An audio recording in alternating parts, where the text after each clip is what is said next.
Welcome to our final day, our third and final day of Liberty Forum. Thanks for coming out.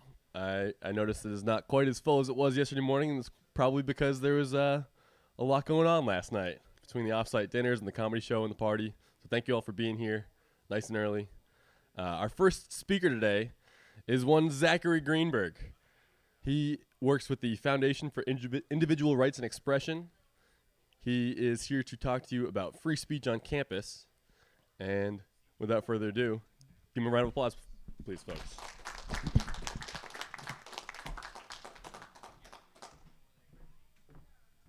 Morning, everybody. Thank you for that wonderful introduction. Just want to say it's an honor to be here, my first time at Liberty Forum.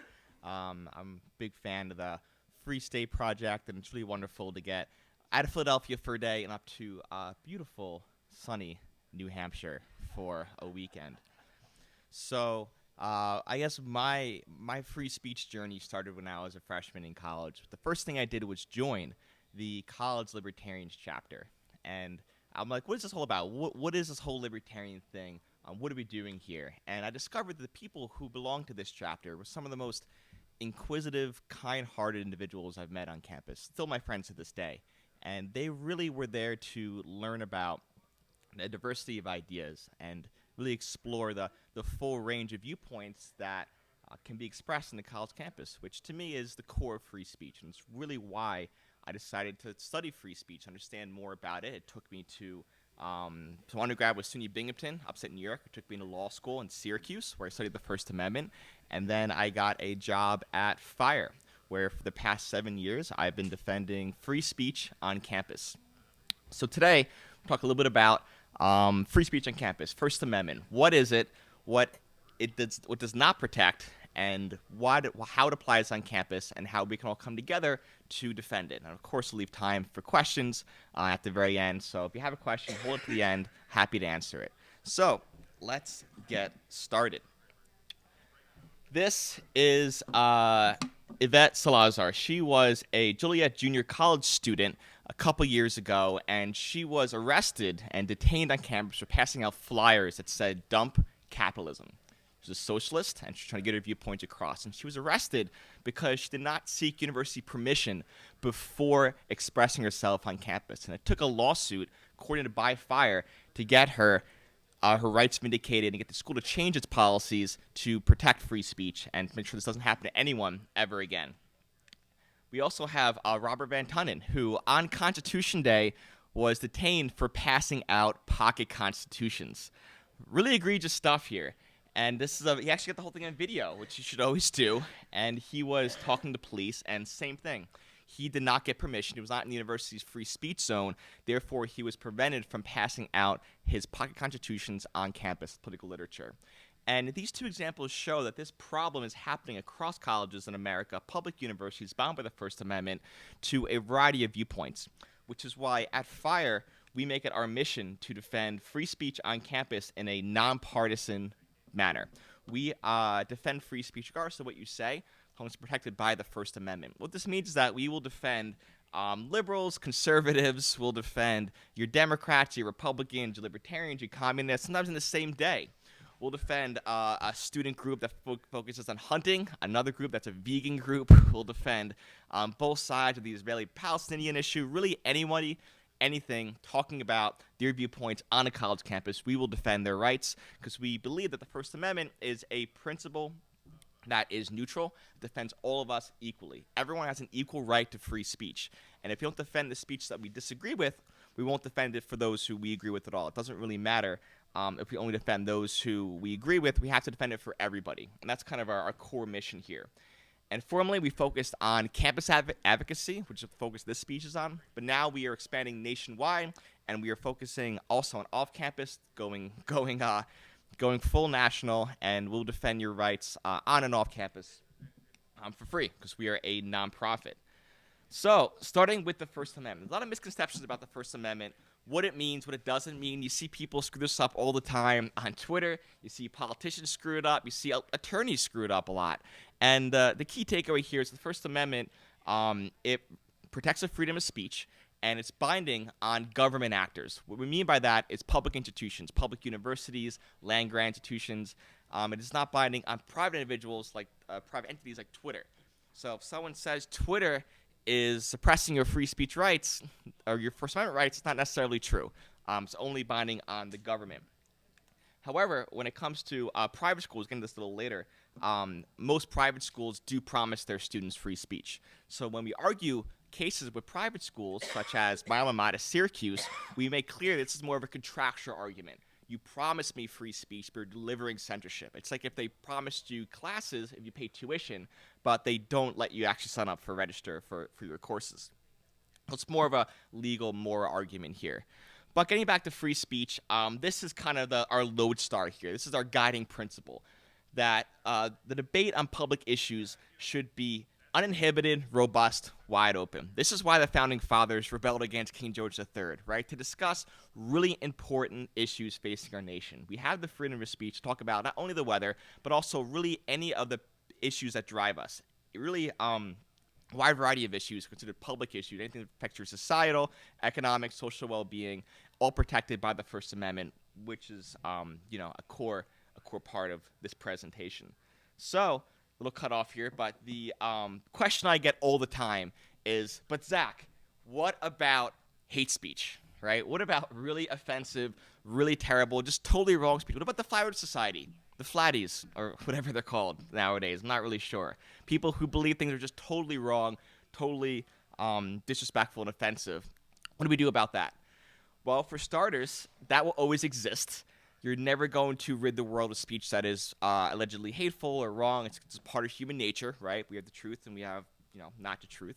And the question is, how do we solve this problem? And one thing that the free speech and the hate speech people agree with is that speech is incredibly powerful, that words can drive us to madness and suicide, or also uplift us to our greatest heights and change the world. There's always an avenue for free speech, always an avenue for speech in our society. And we believe the answer to speech you don't like is more speech, not enforced silence. We always advocate for students to engage with speech they disagree with and to use their own words, their own free speech rights to counter speech they don't like. That includes hate speech, that includes ignorant speech, because if you think about it, a lot of this hate in our country has to do with ignorance, right? And the cure to ignorance is education. More debate, more discussion, more speech. So at FIRE, we live this principle very, very clearly. Despite being from Long Island, I'm a fan of this man. Does anyone know who this is?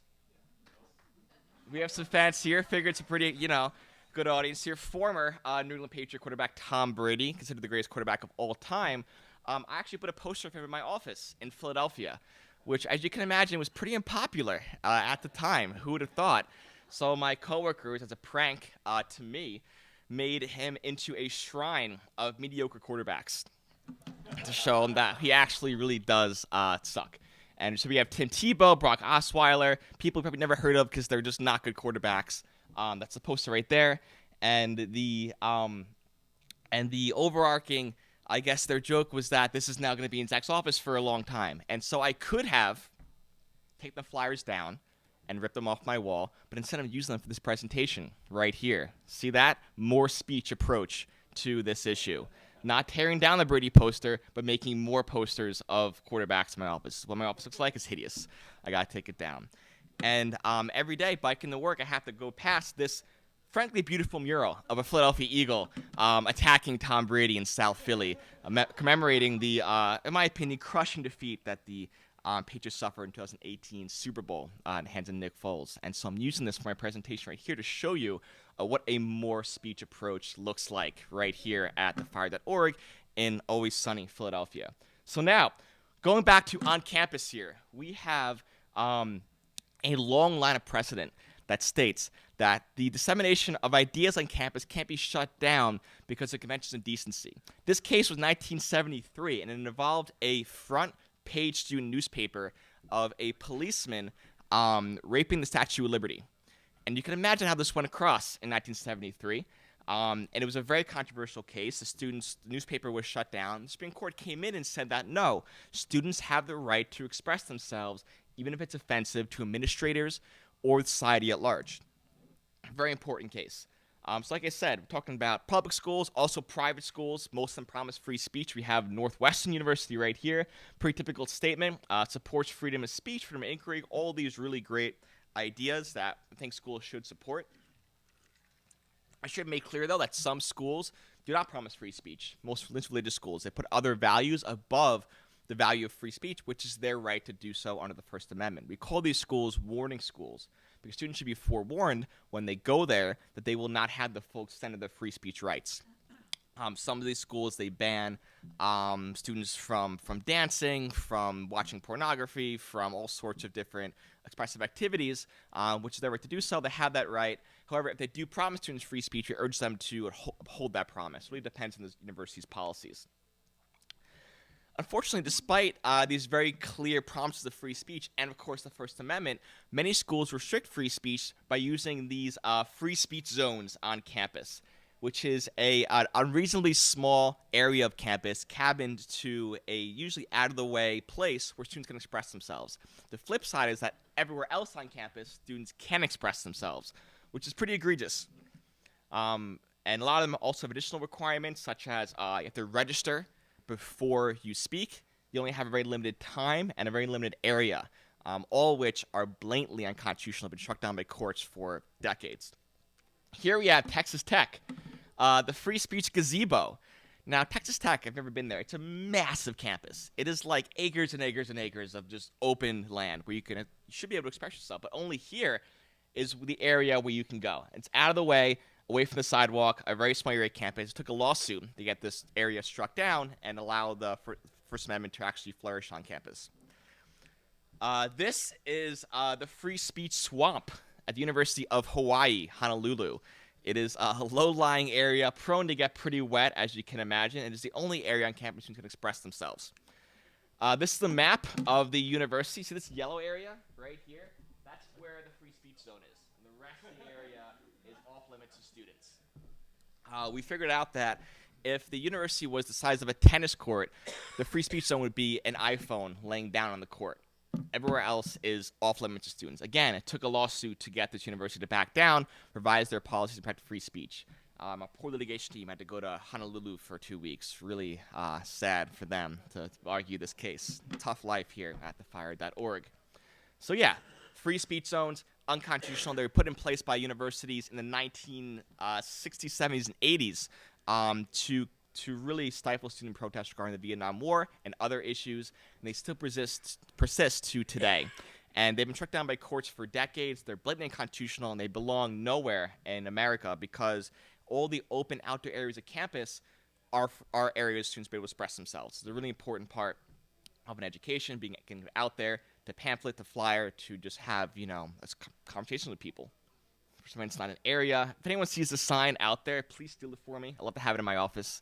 It's just going to be out there. But yeah, it's very much not okay.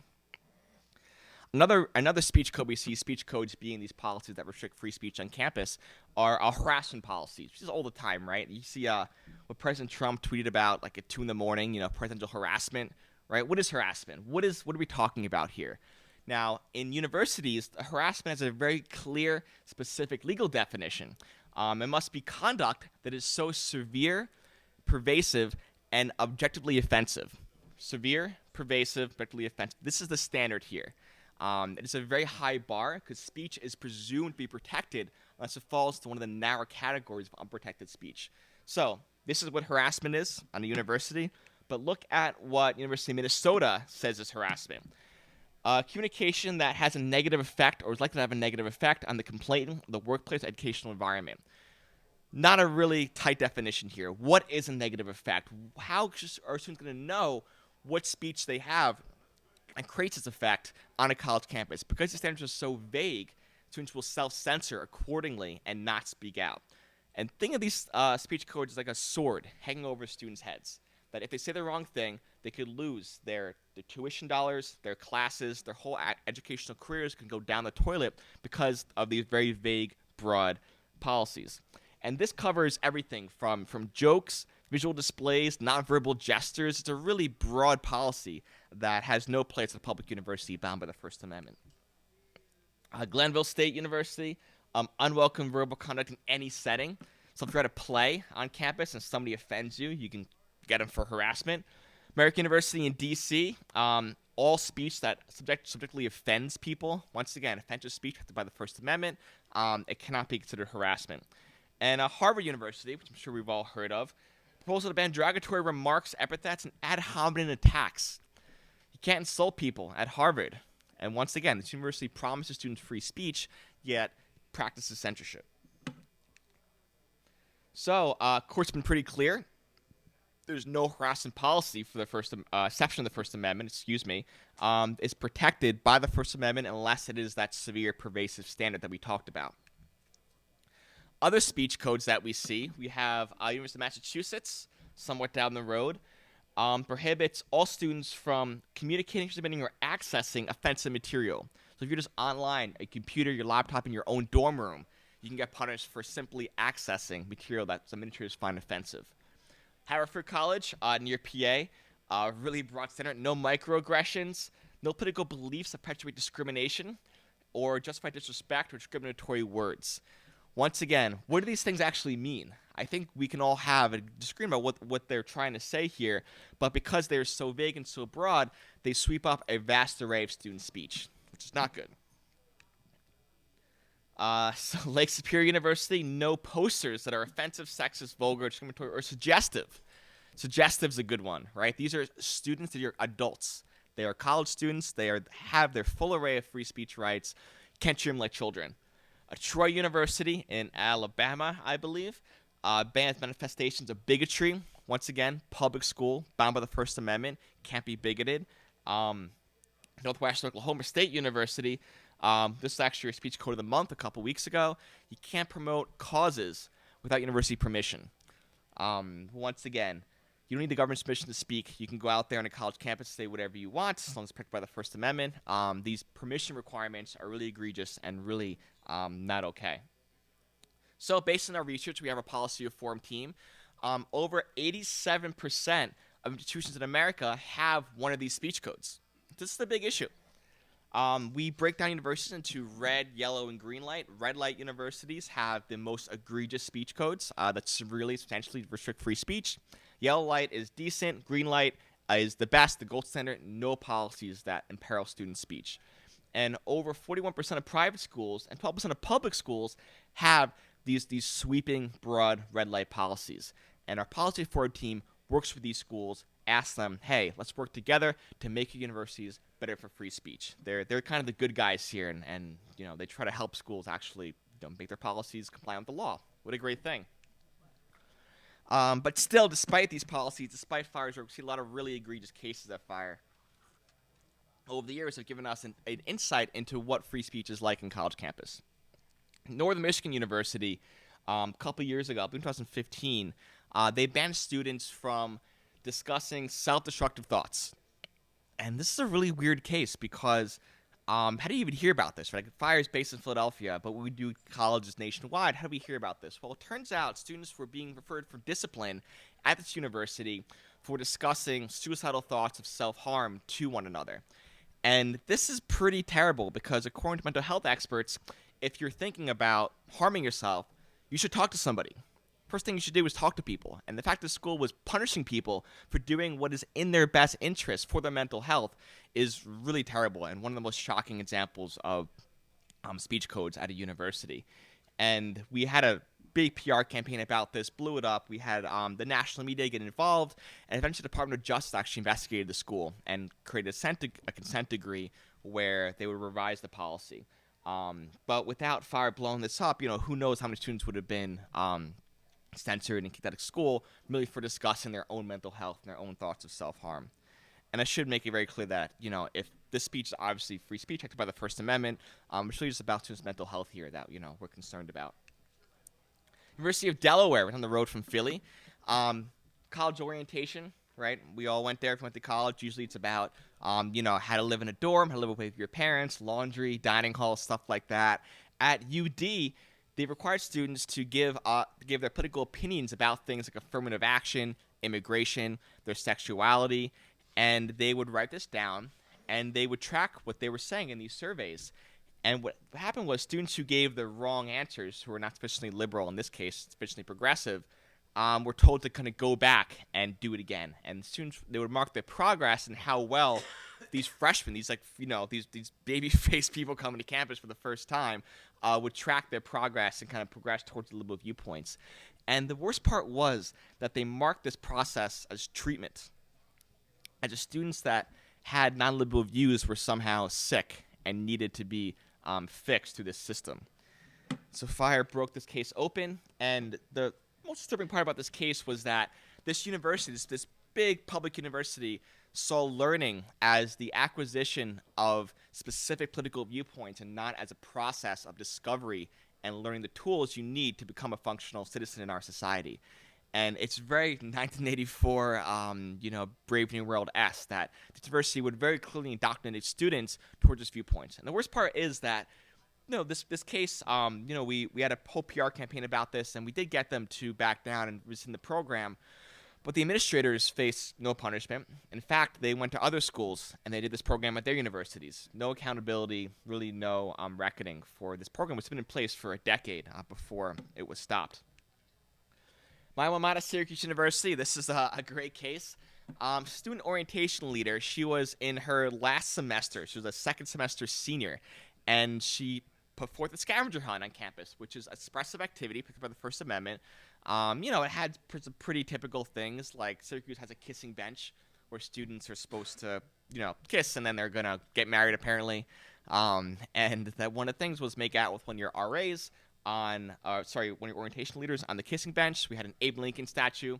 One of the things was to kiss the statue or to lick it, and we had a big set of stairs to go down the stairs. The whole, scavenger hunt, crazy stuff. And she's suspended for hazing and mentally harming others. She was actually expelled literally months before she was set to graduate because of this voluntary activity that no student actually claims was harmed by. Think about it. Hazing is pretty terrible, right? You can definitely punish groups for hazing, but this is a far cry from that. This is a protected speech. And because of Fire's advocacy, we got her back into college, back on campus. She's now graduating this coming May. And we're happy about this because she's just a great girl. She volunteered her time to do this orientation program for the university for the last 3 years. And this is how they treat her. It's really, really terrible stuff. You might have heard this case, Hamlin University. This made the national news a couple weeks ago. This was the art history professor that was fired for teaching about Muhammad and showing a picture of the prophet in class. She was labeled Islamophobic, and despite no evidence of actual derogatory conduct or words directed from her towards the Muslim students in her class. And this is an academic freedom case. The professors have the right to teach material that's relevant to their subject matter as long as it's within their area of expertise. Students being offended by that does not overrule the academic freedom right of the professor.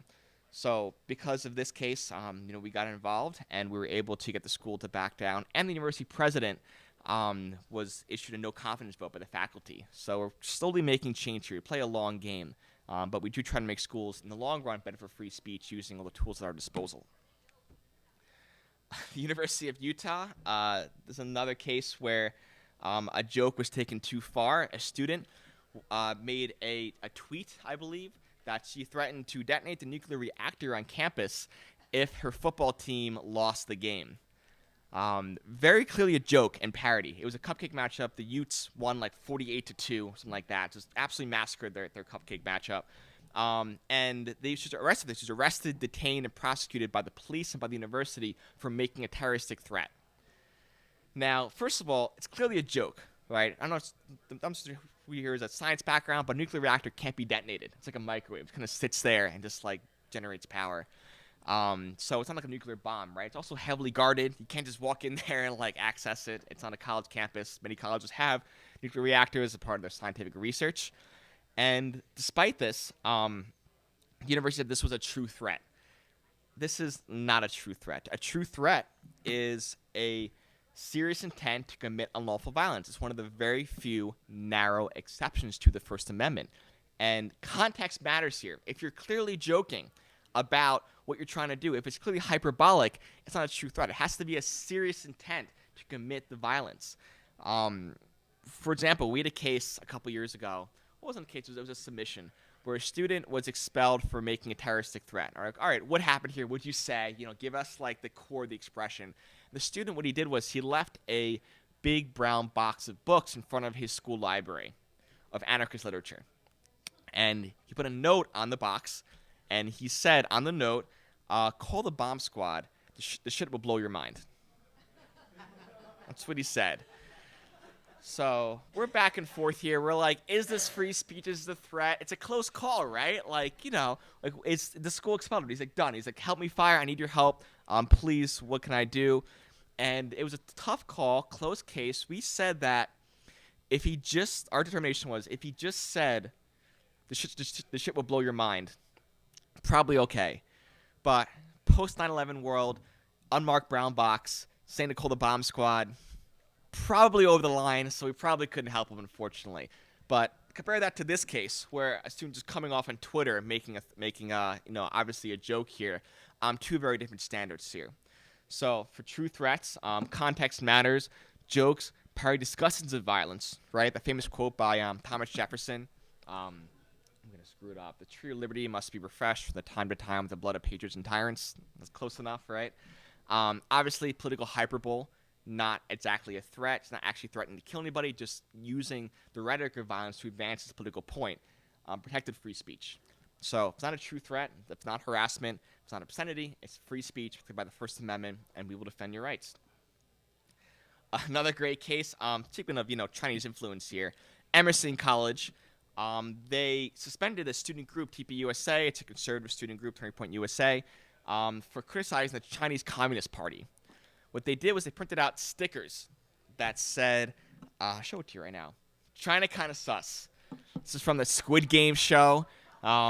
They were criticizing the long record of human rights abuses and other issues that have the CCP, Chinese Communist Party, and they were suspended for expressing anti-Asian bigotry on campus, even though it was clear that they were trying to talk about the party of the country and not about individuals. To make ourselves clear here, you can criticize foreign governments and your own government. That's what First Amendment protects. So what FIRE did was we rented out a giant truck and rode around Emerson's campus that said, Emerson, kinda sus. For violating their free speech rights, for suspending their student groups for doing this. And, the students were still suspended. It wasn't the most successful billboard we've ever spent money on. However, the university president stepped down recently, and in the new, the survey, the job recruitment ad for a new president, the job application, one of the requirements says that the new president has to be committed to free speech, which we think is a good sign. Maybe listen to us, maybe they saw a billboard, maybe they texted sus to the number and really got the administration on board. But we're hopeful with the new president coming in, will reverse this parade of censorship that we've seen before and make the school a better place for free speech. So we have all tools in our arsenal to fight this fight. So yeah, talking about hate speech, right? Hateful speech. We talk to universities all the time. We're saying, look, you can have speakers, you can have groups, you can have a wide array of viewpoints on your campus. You don't have to agree with all of them. And you can't possibly do this, right? You have groups on campus. Cornell, for example, has over 1,000 student groups, all of whom are against each other. You have the mediators, the vegans, the Democrats, Republicans. All these groups are vastly opposed to each other, but they can coexist on campus because of the First Amendment. And so we tell students, how do you deal with this kind of speech? Well, host your own events. Have your own debates, discussions, round tables. Bring opposing views together. When I was in Binghamton, we hosted the first ever debate between the college libertarians and the Democrats. And it was great. We sat out in a room together. We had food. People came up. They asked questions. We had a very civil, very productive discussion about the issues that divide us. And that's how college should be, about just speaking to people, cross-political viewpoints, and kind of expanding their worldview, not using censorship or violence to adhere to your viewpoints. So, we're FIRE. We defend free speech. We do this in a variety of different ways. Thank you.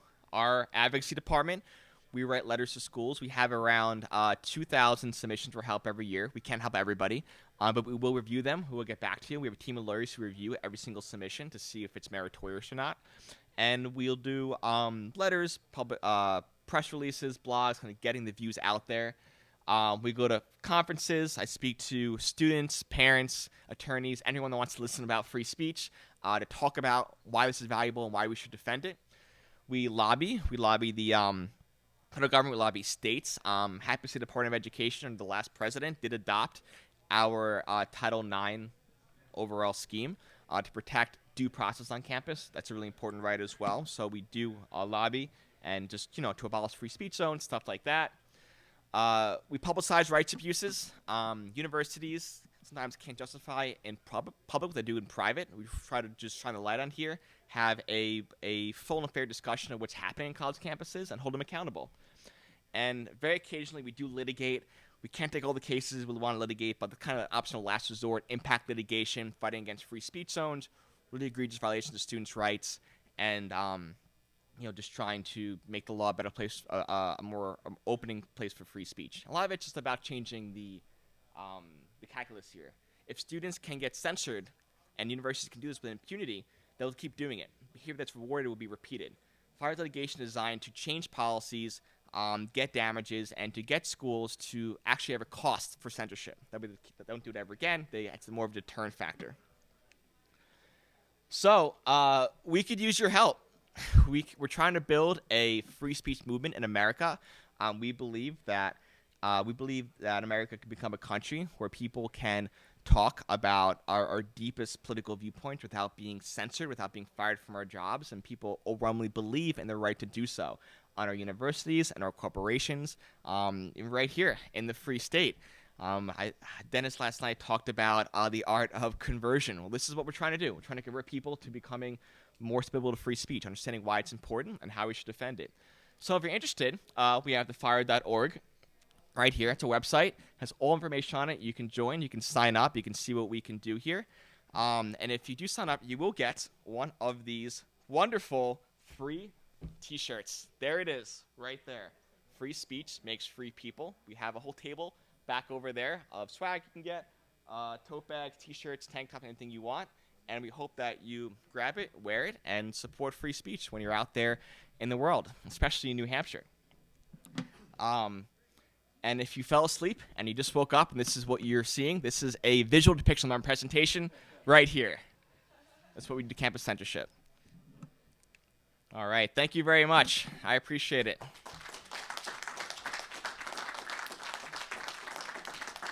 So, yeah, I can follow us on social media and any emails, send them to me right there. And I think we have some time for questions. You want to come up to the microphone and ask away. I understand, like, for example, anyone who's flown recently, they have those warnings, inappropriate comments about bombs or, and that's probably not the time to make a joke about blowing things up. Okay? Yes. But the one thing that I kind of looked at and go, huh? Because I can understand a lot of these free speech codes are trying to make people politically liberal, progressive, whatever. But the thing about the mental health one, I mean, you probably know what this semicolon means. Did the university ever say why? They did actually. Let me see if I can go back to that slide. Yeah, the university said that their goal here was to, they thought that discussing these thoughts could interfere with student education. They thought that, sharing self-harmful thoughts would disrupt and dismay people's roommates and friends, which, they're not wrong there, right? If my roommate says, I want to commit suicide, that's a pretty tough thing to say. But the solution here is not to censor. The solution is to get the mental help and to actually tell people. But, yeah, I mean, I was a college student more than once. And if I walked in, this hasn't happened. If I walked in, a roommate of mine was talking with somebody, hey, I'm really bummed out. I'm thinking of taking a swan dive off the campus library. That seemed to be the preferred way at UMass Amherst. I would probably say you might want to get some professional help on that. Yeah. Because the roommate might not be a mental health expert. Right. Neither am I. So thank you for answering it. I guess it's like it seems to be counterintuitive what they're advocating. Yeah, I know you're exactly right. I mean, we're not mental health experts here at Fire either, but we know that just talking to people, you can refer them to somebody who is. National Suicide Hotline, right? The goal is just to get them talking. The worst thing they can do is not talk, and Yes, sir. Thank you. that's an issue. Thank you. Yes, sir. Thank you for a very enlightening presentation. We've been big fans of Fire and supporters every year from the very beginning. It's great to hear. I think our two biggest heroes are Fire and Institute for Justice. Oh, yeah. which IJ is about. great. Yeah. Just a couple of things. My alma mater has forever, and maybe it's hopeless, been in your worst category of red. And we were donors there for a long time and finally sent them a clear message that until you get off of Fire's red into at least your orange rating, we're finished, And I would encourage anybody, check your own school out at Fire's ratings, and it's a great, powerful message you can send. It's very specific. Here's what you do, and we'll start giving again. Well, but thank you for your support. What was your alma mater? Clark University in Clark Worcester. University. Doesn't get any worse for free speech. They're on our list every year. We have a top 10 worst schools free speech, and Clark somehow gets there. Yeah. I'm sorry. Go ahead. Well, I have a question. Florida and the Florida State University system, and you made it clear that the public systems are different than private, and there is a clear legal obligation. And I'm kind of torn on this because, and correct me if I'm wrong, a law was passed in Florida, led by DeSantis, who we're big fans of, that basically said the university system curriculum can't teach 1619 theory or CRT, critical race theory. And I think Fire has gone after that. Yes. And as I said, I'm torn. I think that you've given so many examples up here of all the thousands of places, and you've only got to choose the places. Is that really the place you want to go after, where the environment is 99% no free speech because the professors are all in one direction? So I wondered if you might comment on that. Yeah, sure. That's a great question. First of all, thank you for your support. We appreciate it over the years. I've been around since 1999 because of people like you helping us out. We do have on our website our Spotlight database. You can look up pretty much any school's free speech policies, maybe schools you can send your children to, make sure they're good for free speech or not. And we also have a program that we're trying to steer alumni away from schools that have red light ratings to get them to have letters to say, if you change your free speech rating, you can get your money back. So power of the purse, always very powerful for many universities. But to answer your actual question, yes, Florida passed the quote-unquote Stop Woke Act a couple years ago. No, I'm sorry, maybe it was last year, which bans the teaching of divisive concepts on campus, defined as any viewpoint that I believe it's like belittles one race over another. So issues like 1916 Project or 1619 Project, where it talks about slavery and stuff like that. And Fire has filed a lawsuit to successfully enjoin the law. Because it infringes upon students' right to even speak about these concepts and pressure to teach them. And our viewpoint is that these schools should have the right to teach divisive concepts. Students should have the right to take the classes. Professors should have the right to teach the classes.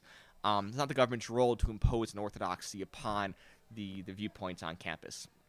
And so while we may disagree with the actual concepts themselves, we believe campuses should be an area where the widest array of viewpoints are taught. Even those that may be divisive, sexist, racist, stuff like that. So the law could have been more artfully drawn. It was very broad and very vague, and we happened to be fortunate enough to kind of get in there and challenge the law and get it struck down. But we happen to work with universities. How's it going, Mark? We work with universities to, defend their free speech rights and defend students' free speech rights and kind of make their policies and their practices more compliant with the First Amendment. Hi. First, thank you. I've been following your organization for years now, and when I got a letter from one of my alma maters, which is low on your list, asking for money for their DEI initiative, I sent them a photocopy of a check that I sent to one of the institutions that was high on your list, instead of sending them money. So that was, I like to troll them. That speaks volumes to them. Yeah, exactly. But I sent it to Hillsdale. Did they try to catch it? Oh, the photocopy. I don't know. They haven't sent me something else yet. Hillsdale's pretty good. It's a really good school for free Yeah, speech. exactly. So they got my money. So one of the things, I want to make sure we're talking the same language, because Sure. you keep saying hate speech, and I don't understand what that is. I say speech you hate, Yeah, right? Because yeah. I don't like to use these words because they're misused, right? But one of the things that I've been dealing with for years actually is when you have these incidents, do you actually investigate? Because they now call them hate bias, right? Yeah, And then they yeah. become part of the actually FBI's hate crimes, and they're recorded as hate bias incidents, and then they call them hate bias crimes, and they escalate them. But I have found, at least in the high school level, and I assume in the college level, that a lot of these get reported to the police. Yeah. And there's actually violations of federal privacy laws where the student records are sent. And so one of the things that I think has to be part of the fight is to change FERPA, because the Department of Education is not doing anything about these violations, and these students are now have police records Yeah. that they don't even know about. Yeah, no, that's a great point you made, and a couple quick comments on that. FIRE does track bias response teams, which are these programs students can use to essentially report each other for protected speech, and we found that they have a very profound chilling effect. Some of these bias response teams go to law enforcement, literal speech police, that can report back to students and really censor them and get them to have a chilling effect, which is not okay. And you mentioned a good point about hate speech as well. I just use that term because it's easy to, say, but you're right. There's no legal definition of hate speech. It's a really ill-defined term by academics, by practitioners. Really, everyone out there has a definition of hate speech, which is kind of what the issue is here, where we can't agree on what's hateful. We can't really have a comprehensive way of targeting the speech and really striking it down.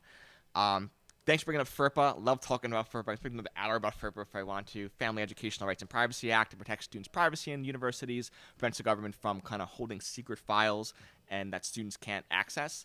And I agree that it needs to be reformed. Students should have full access to educational documents, and FERPA should not be used as an excuse for universities to not be transparent and to kind of cover up their abuses and by citing student privacy. So it's a whole other topic, but I'm happy to talk about that more after the talk. Thank you for that question. Yes.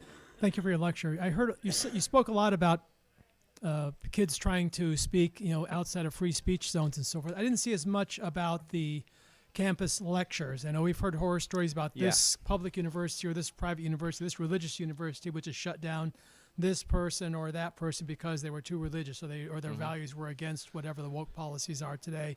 How are you equally involved in that? Is that a lesser thing? And do you have other stories there about that, about the lectures themselves? And is it still a problem on public universities where either they cancel people from speaking or they shut them down or they bring in the security to close the event down? Absolutely. We call this the heckler's veto, Okay. which is when you censor speech because of the anticipated reaction of the audience. And we have a large amount of advocacy here of trying to convince students that you should not use violence to shut down speech. And our overarching goal here is to get people to kind of come to the lectures, come to the speakers, and engage them in Q&A, just like we're doing right now, kind of have a discussion, debate.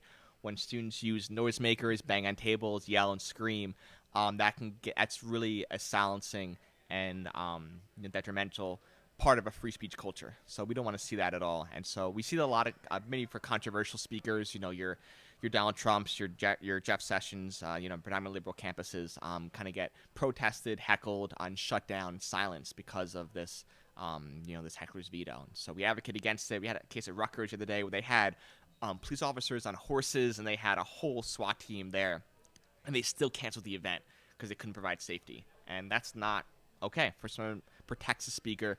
Government has a right to protect the speaker under the First Amendment, or an obligation to protect the speaker under the First Amendment. And without that, people won't be able to speak. So it's very important. Do you have time for one more question? All right. Good, sir. I had two. Maybe you can pick, or maybe it can be both short. First one was, you mentioned the distinction between public or speech related to the government, the First Amendment, versus the in the university the contract. Yep. What is there a distinction between public and private universities in terms of public university or government owned? The other question you can choose is what happens to a student at the University of Delaware if they continually fail the thought reform? Yeah, that's how they reached out to us. They said, look, I can't get past orientation here. Fire, help me out. That's how we kind of had the case. We investigate the cases. We try to get more information, make sure our facts are accurate as possible. So we do try to, actually go in there and figure out what's happened. But yeah, the student was not able to process their classes. They essentially were in a holding pattern for their freshman year, which is traumatizing if you're just trying to go through college and, be a college freshman. Public schools bound with the First Amendment. Private schools bound with the policies they make to their students and their student handbooks and their websites. Same argument though. Most private schools promise a First Amendment standard, so the law and the analysis is exactly the same. Did that answer your question? Yeah, thanks. Awesome. Thank you, everyone. Really appreciate it. Stick around afterwards. We got the wonderful First Amendment attorney Mark Randazza coming up next. My mentor, great guy. He's going to talk about a lot of really exciting things. So, Thanks, everyone.